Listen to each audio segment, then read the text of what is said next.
the generations will proclaim your goodness and your, oh, I feel it. The generations will proclaim your goodness. Come on, declare that over this nation. Say, the generation. Hey. Come on, declare it out, the generations will. Oh, let's celebrate it.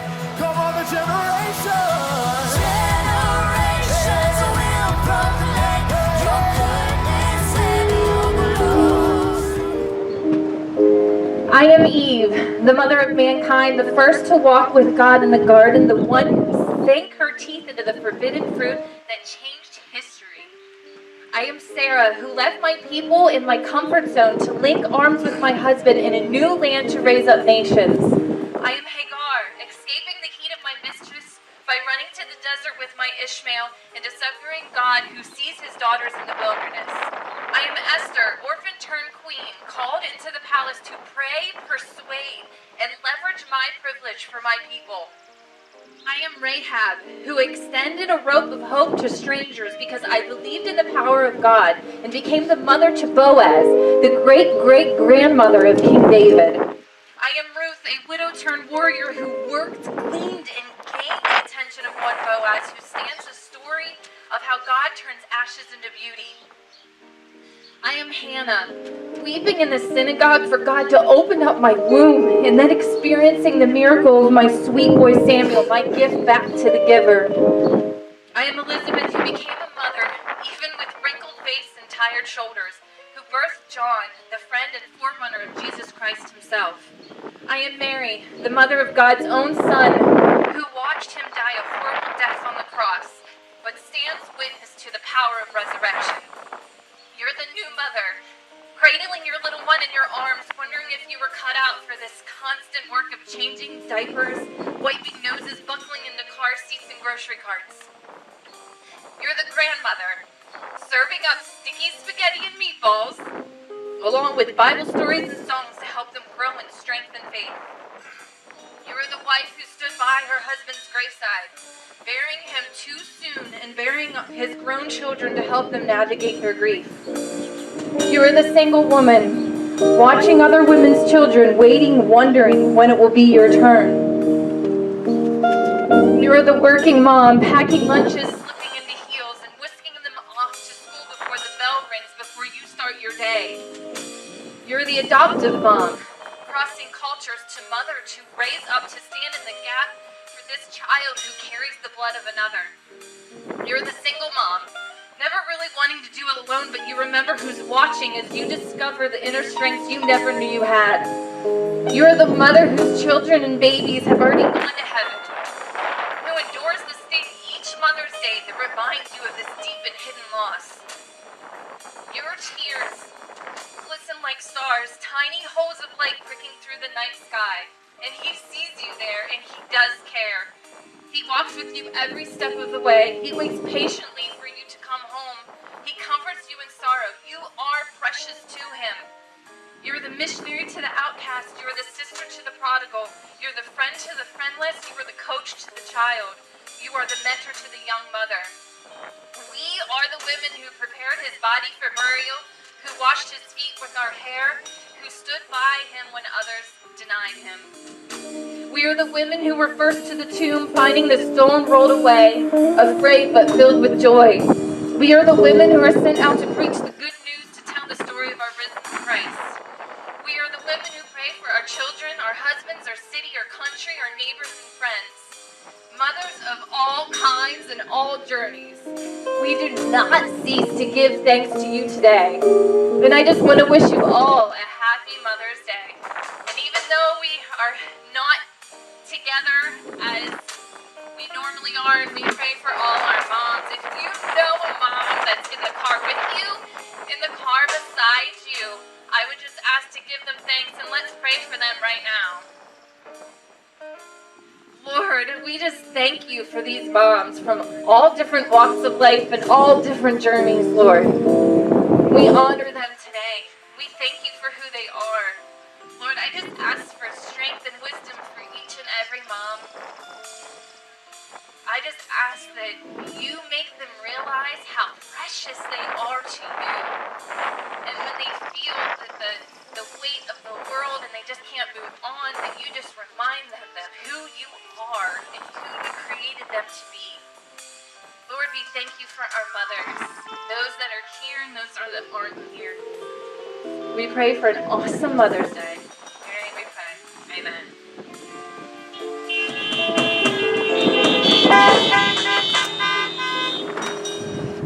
All right, thank you, worship team. These guys were out here this morning pretty early, around 7:30, practicing, and it was windy and cold, and now it's just windy. So thank you guys. I know Sam had to go inside and warm his hands up so he could play the keyboard for us today, but thank you guys so much.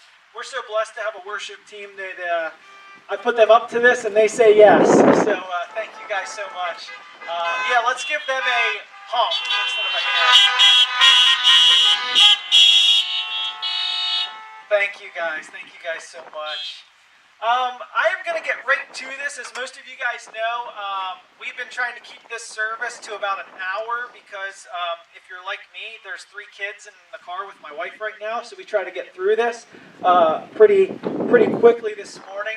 But with that said, I want to give a little disclaimer before I begin this morning. And I'm going to start this disclaimer with a story. My dad used to tell me a story about when he was in basic training in the Army. And the story goes that the drill sergeant had the guys crawling between some, I don't know the berm, but they were crawling between something. I think it might have been sandbags. And they had to keep their bodies and their heads below the top of the sandbags because they were simulating enemy gunfire over top. And so they had to stay underneath where they would be safe. And as the story goes, there was one of the guys who was crawling along, but he stuck his head up above the sandbag, and the drill sergeant kicked the guy square in the face and bloodied him. Now, the reason I tell you this story is because I don't think the drill sergeant kicked the guy in the head because he was a bad guy. I think he kicked him in the head because he cared about the soldier. He kicked him in the head because he knew that it would be better for him to get kicked by a boot in training camp, in boot camp, than it would to be shot with a bullet when the real war had started. And so every once in a while I preach a sermon and people will come to me, man, Pastor, you really beat us up today.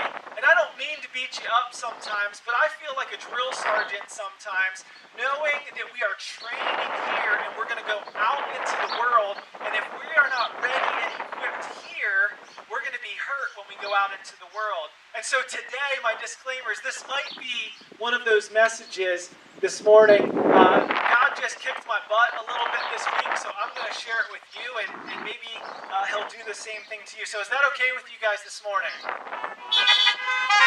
Okay, it's okay with about half of you, and the rest of you are parked in, so buckle in and get ready for the ride.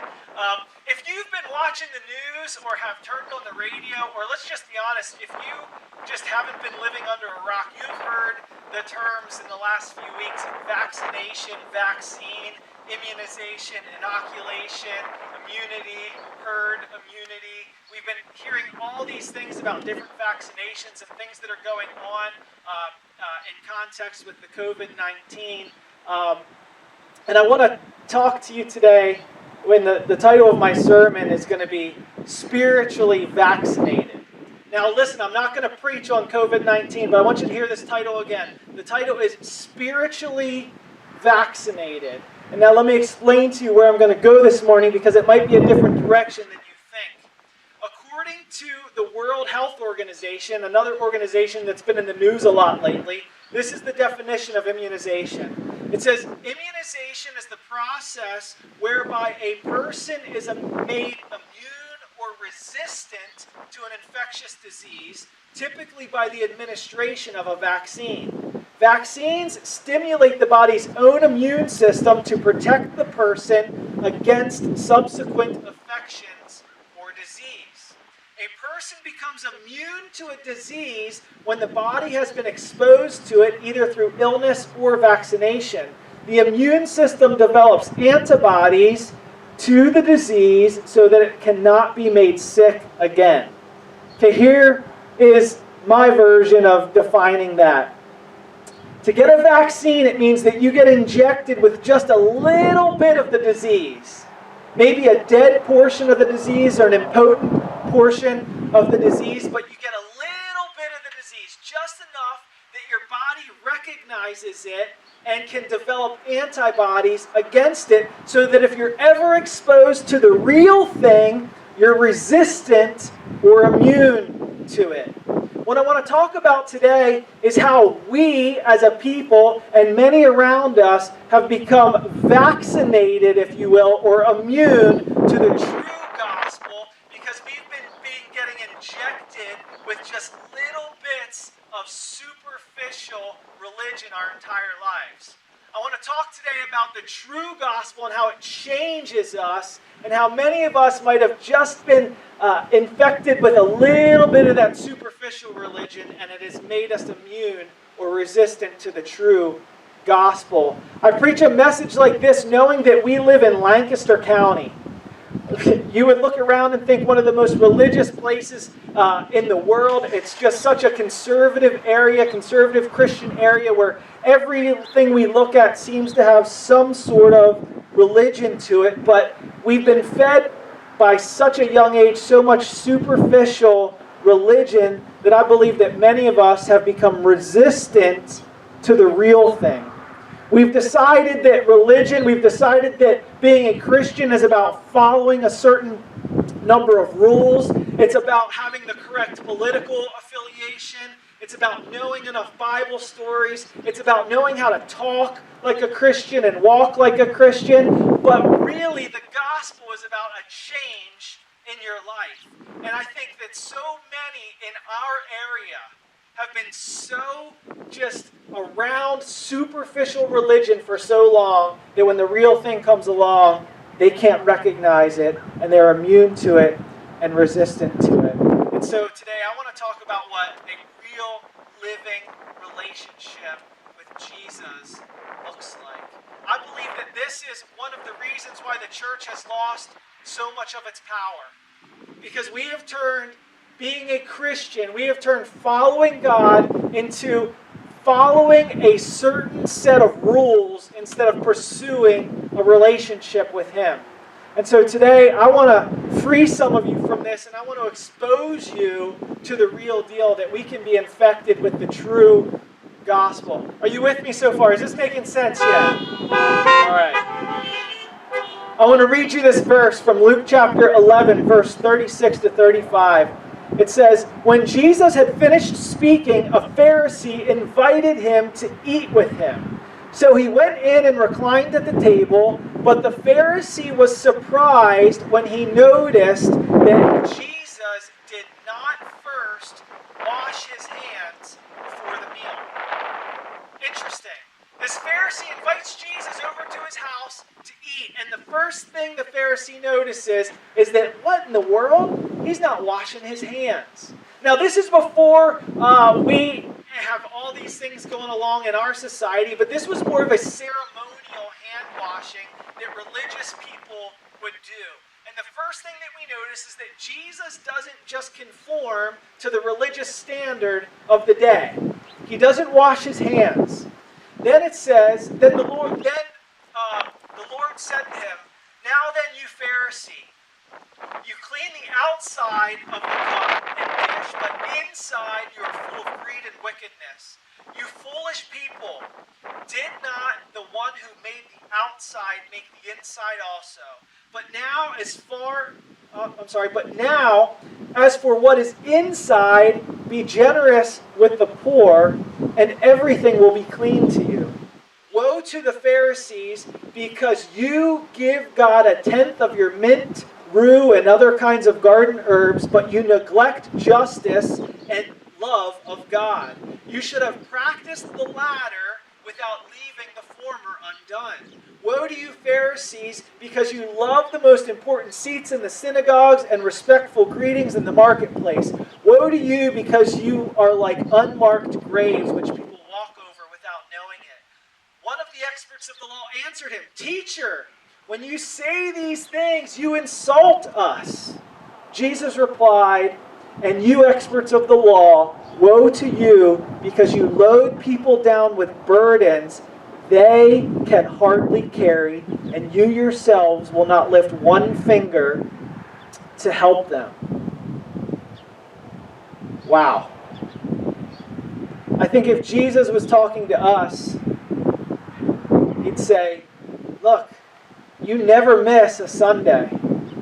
You tithe regularly. You don't miss a Bible study.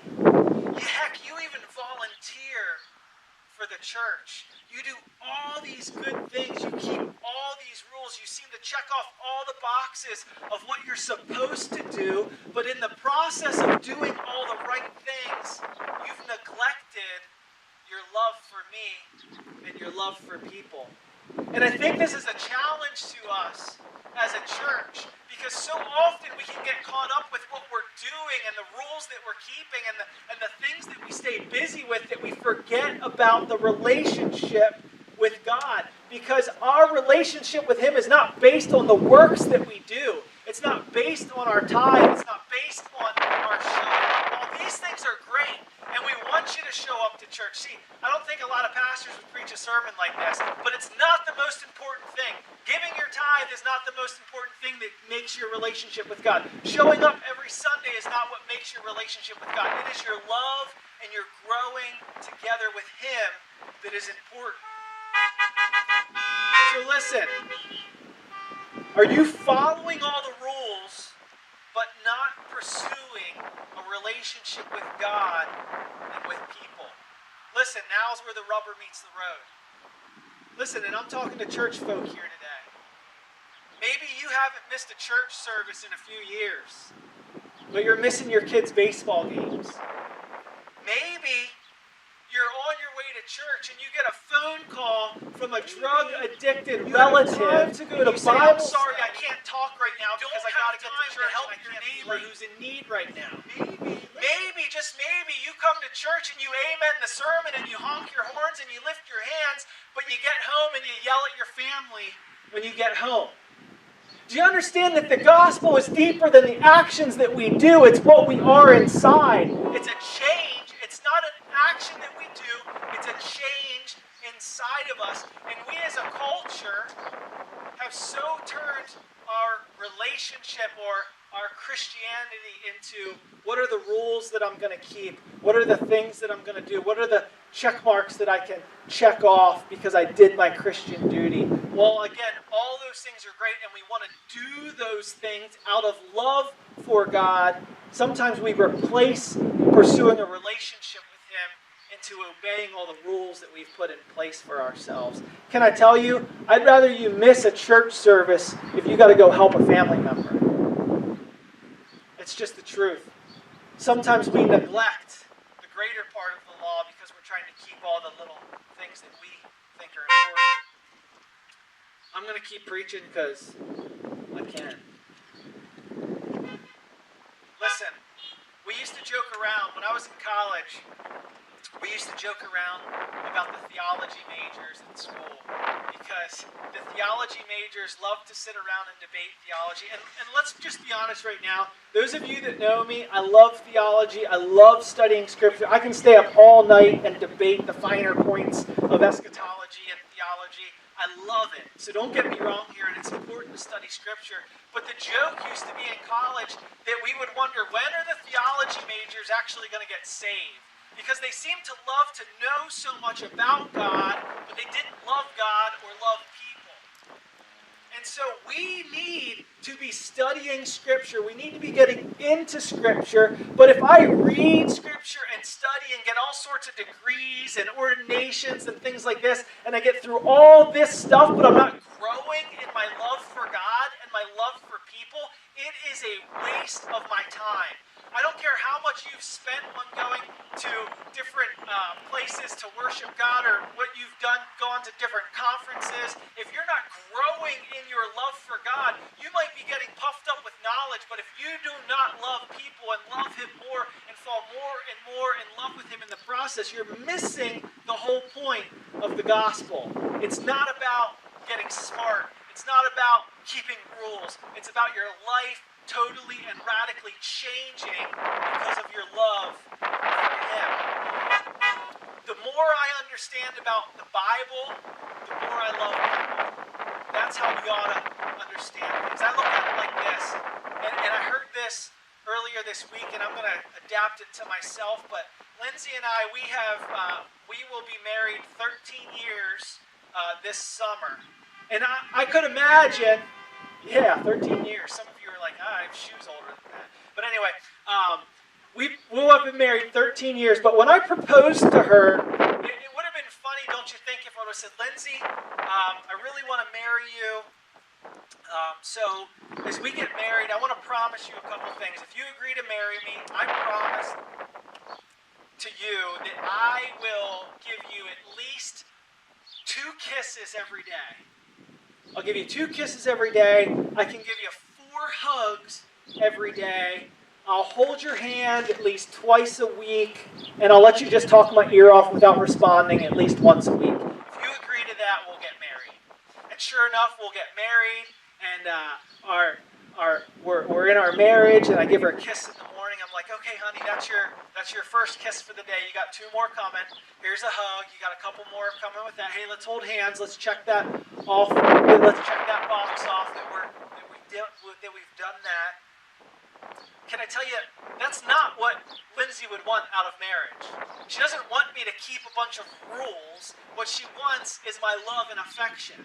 And I think sometimes this is how we look at God. We say, God, look, I showed up to church 4 times this week. God, I gave of my tithe this week. God, I talked to my neighbor this week. I'm checking off all the boxes. And God is saying, the boxes are great to check off. Don't get me wrong, but I want you to pursue a relationship with me that's beyond just keeping rules. And so, man, I just think sometimes one of the things that Lindsay loves to do, that I'll just be honest with you, I am not romantic at all. I'll just put this out there. I'm not a big hand holder, but she loves to hold hands. And I'm just like, okay, sometimes I'll do it just because she wants to, but especially in public, I'm just not a hand holder. You can boo me if you want, that's fine. But she loves to hold hands, and so sometimes I'll hold her hand, and we'll be walking, and I don't have to say anything to her. She can just talk my ear off, and we'll just walk and hold hands.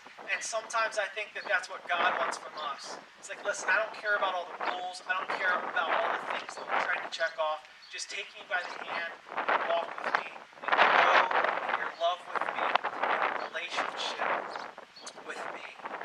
Micah 6:8 says, He has shown you, O mortal, what is good, and what does the Lord require of you?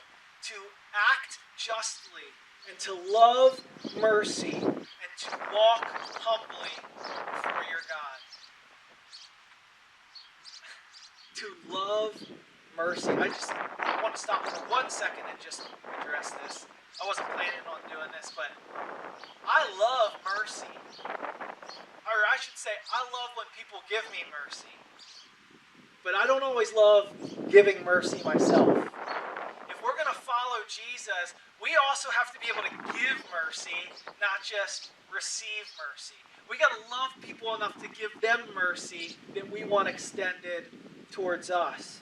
See, man, as we grow in our relationship with God, we're going to grow more and more in love with Him, and we're going to love people more and more and want to show mercy to them. I believe that we are going to see a revival in our area. I believe that it's going to be a worldwide revival. I hope it starts right here. But what I want to tell you about people that need to know Jesus is they are not going to be impressed by all the rules that we keep. Nobody's going to be impressed by how often you show up to church or how much money you put in the offering or what you volunteer for. What they'll be impressed by is how you love them and care for them and show them mercy. Do you understand? If we want to reach our community, they're not impressed with what you know about eschatology. They're not impressed that you know about the 7 horns and the 7 stars and you know all of Revelation. They're going to be impressed when we show them that we love them and care for them. And that is why I tell you, I love my church. And one of the reasons I love my church is we have a gorgeous building inside there. But if you walk around and you look close enough, you'll see that there are stains on the carpet in the sanctuary. I love those stains. I used to hate them, but now I love those stains. Because one of the things that we do is our food bank. And we feed those that are in need. And sometimes it gets messy in there and we make mistakes and we spill things and it gets dirty. But I'll tell you what, I would rather have a church with stains on the carpet because we are feeding our community than a perfect cathedral because it's about people. It's not about keeping rules. Do you hear me this morning? I want to challenge you. Listen, I want to challenge you to continue to study God's Word. Continue to study, continue to look into His Word. But I challenge you to not just study His Word, but to do His Word. Because so often, myself included, I can get so caught up in studying about God that I stop acting like a Christian. I can study and know everything, but if I'm not treating people with love, if I'm not loving mercy and showing compassion and loving other people and growing in my relationship with Him, can I tell you, it is a waste of my time. And it's a waste of your time if that's all you do. I want to challenge you right now. If you're going to study God's Word, if you're going to read God's Word, start doing God's Word too. Love people and show mercy and walk humbly before your Lord. I'll tell you what, I know it's Mother's Day today, and I can't think of a greater group of people who put others ahead of themselves than moms, doing what they can to love their family, love their children, and keep the home together. And I just want to say thank you to moms who model an example about relationships and what good relationships are. Because it's not about what we know. It's about how we act and how we treat other people and how we grow in our love for God. I want to ask you today, as we wrap up, is how are you showing the true gospel to people? Again, it's not unique, but it is unique in our area where people just believe that they're saved. They believe they're a Christian because they grew up in a Christian home or because they have the correct political affiliation or because they do all the right things. But we know that the true gospel changes us in our hearts. It has to have that realization that we know what Jesus did for us, that He died on the cross as a substitution for us and took our place. And that should change us so radically that we fall so in love with Him and we love people on a deeper level. My challenge to you, I know this is not a Mother's Day message per se, but my challenge for every single one of you that are here today is when you leave this place, think in your mind, am I following rules because I think that that's going to get me in good graces with God? Is that all I'm doing? Or am I pursuing a relationship with Him? Am I pursuing relationships with others so that I can bring down to Him rather than just keep rules? Today it's all about a relationship. It's not about rules. I'm going to ask the worship team to come back. I know this was brief this morning. I promised I would be brief. The worship team is going to come up and they're going to lead us out with a song.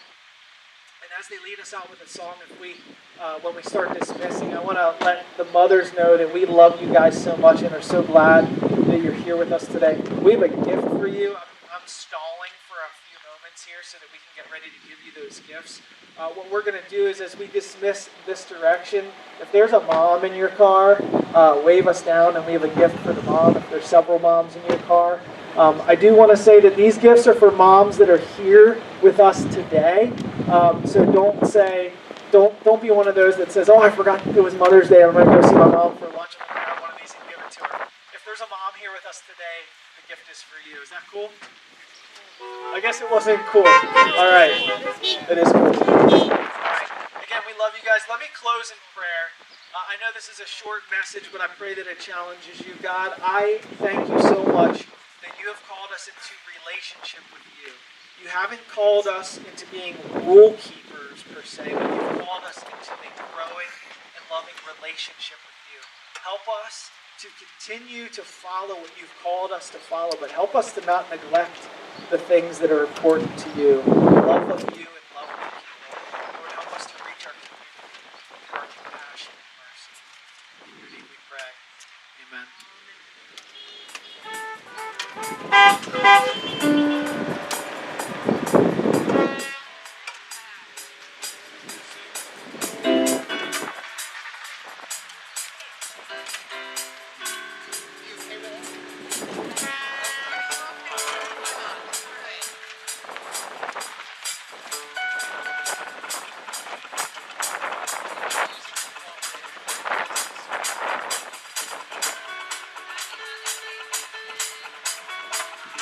God bless you as you leave this morning. We're just going to sing Friend of God again because I want to remind you as you go, you are a friend of God. Be blessed. Have a blessed day, mothers. And a blessed week. We love you. Who am I? Who am I that you are?